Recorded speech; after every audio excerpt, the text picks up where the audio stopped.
Part 5. Can you believe it, everyone? Thanks for stopping by again. We're on part 5. Wow, I'm really working hard on this one here. It's we're finishing up the final details. I want to make sure I get you the proper information here on how to do those final little details in your painting there to make a big difference for you, the final look of your artwork. So we did a low key painting here, we said. And if you go back to the first parts, you'll see that we had a idea of going along with the progression of ideas. We started off with deciding on a low key painting versus, let's say, a middle key or a key painting, and we described what the differences are between the low key, middle key, and high key paintings are.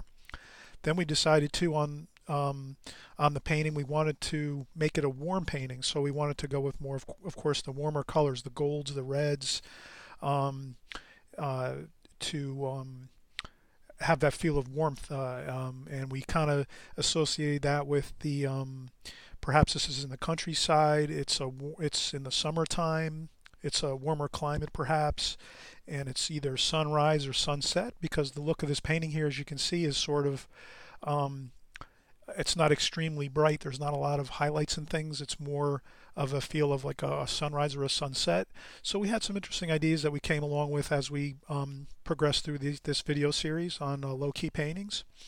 And we also changed up on some brushes and on our technique a little bit. I made some changes to my art table. So I actually lowered my art table down so that I can have my comfortable working height for my mop brushes here. So we use our mop brushes, and we're having our work table low so that we're basically just, my arm is at a comfortable position of just being straight out in front of me with no real bends in my elbow or anything, just straight. And we just beautifully put on a lot of washes here with our trees and our foliage and our foreground. And then we got into a little more of details here along these cabins and houses and sheds. So we choked up on our brush a little bit and we got in some of these details. So now we're going to do the finishing details.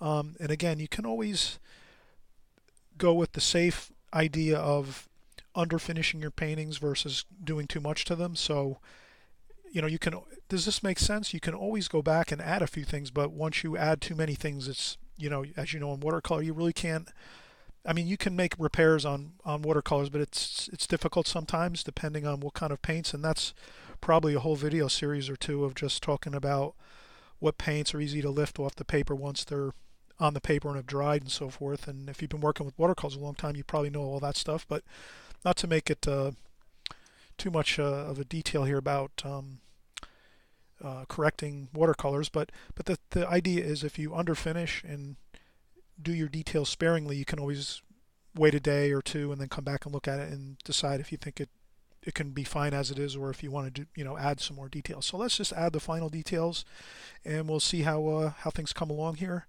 Okay, since I'm doing the details, we're going to be using thicker paint, hardly any water for the most part. And I'll just move my setup here.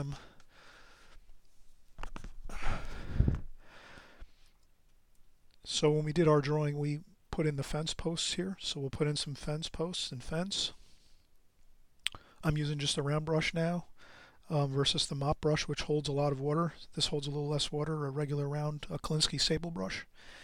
And we'll get into some of the details here. So I'm going to go with some blue, some French ultramarine blue, some burnt umber, and then maybe we'll just do this underneath the shed roof here. We'll put a detail of a shadow.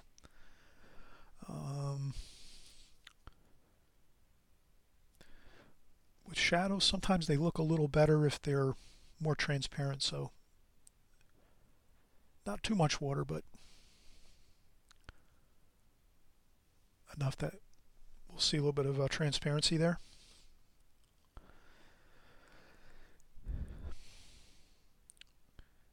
And we have another shadow under this roof area here. And sometimes it's good to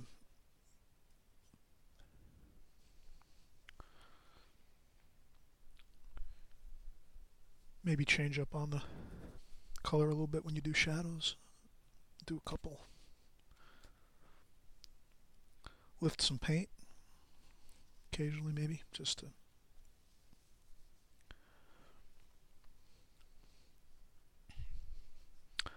All right, and okay, let's do the little bit of cobalt blue to this.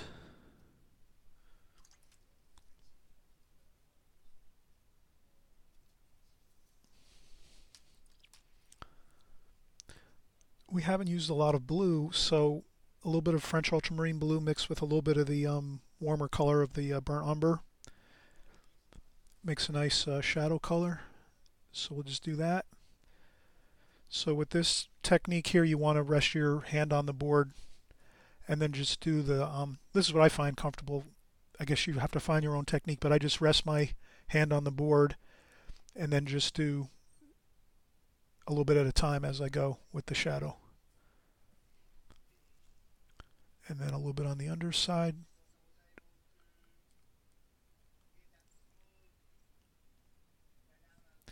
Now here,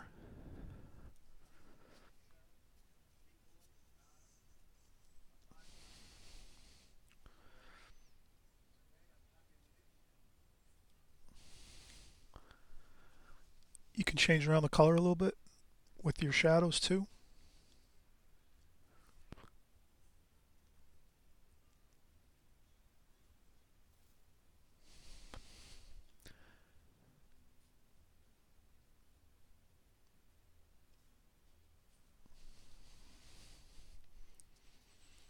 If you have an issue, you can blot up a little bit of paint.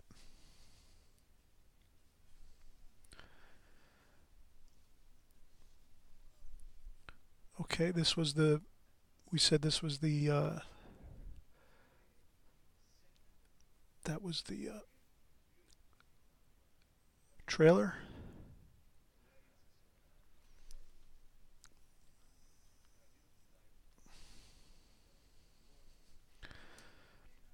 Okay, so we have that.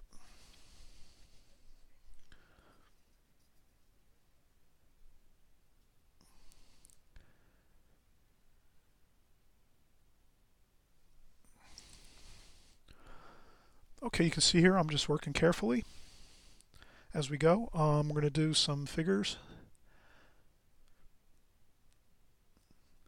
Burnt umber, French ultramarine blue, a little bit of alizarin crimson maybe. And we'll do a figure here. And another one here maybe. We'll change up the color there. We'll go into some more of the red. So I'm just using some of the leftover paints here just to get a different look here. Maybe a little bit of cerulean blue. This is the point where if you add a little bit of that blue color to your painting, when you've used mostly the reds, it kind of really looks nice. A little bit of a complementary look to it. And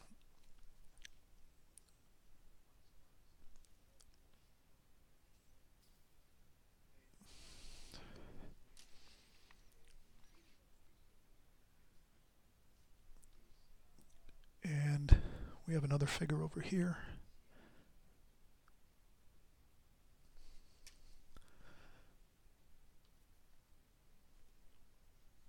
A little bit of cerulean blue, maybe for some jeans. Then we're going to have a wheelbarrow.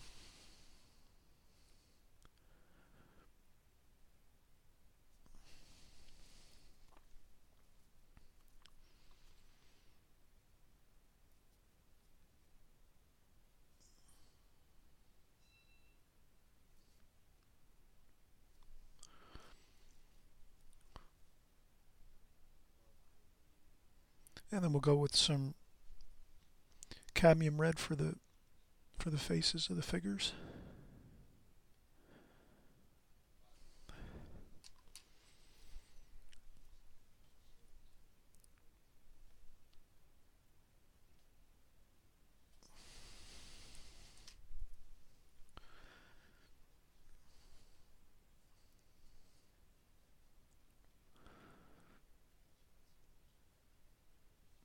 Okay, so we got some figures in there.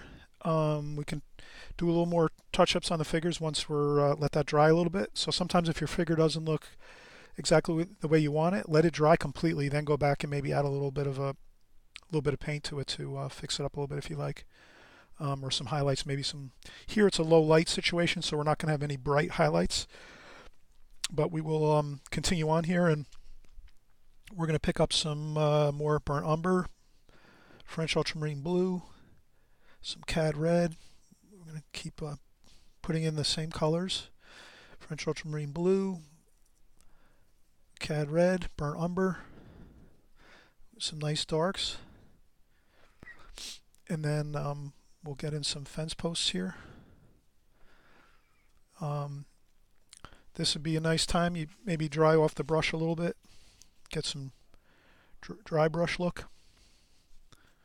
So you try to tap off some paint on a tissue or your sponge, and then you can do some dry brushing. Sometimes that looks good. It kind of, especially when they go off in the distance, the fence posts, it looks a little better if. Okay, and we could put a little idea of a shadow there. There's not much light here, so, but it's kind of pleasing to put some shadows on things. And then here we'll put a fence post or two.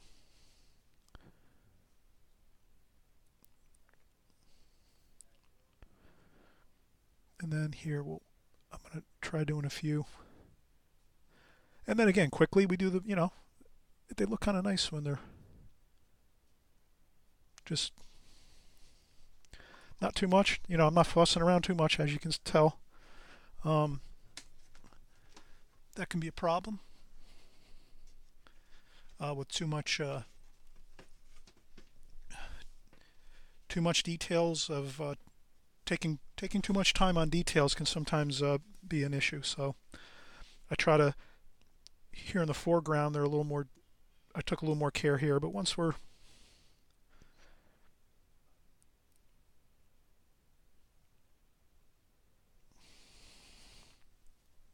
we get off into the distance, we can go quicker and more looser. And we'll do a couple more here.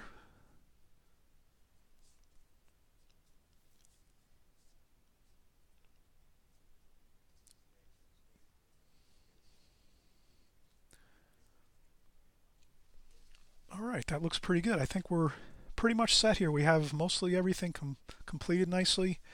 Maybe a few couple lines like that.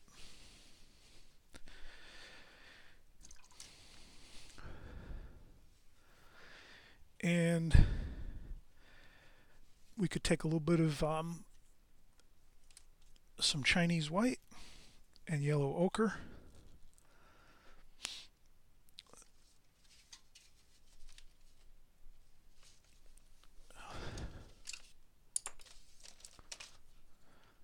So I'm going to find my Chinese white.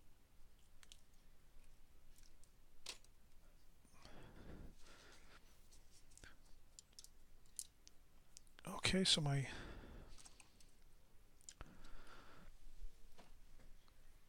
little bit of yellow ochre, a little bit of Chinese white. We had a little bit of an issue with the tube here. Okay, maybe just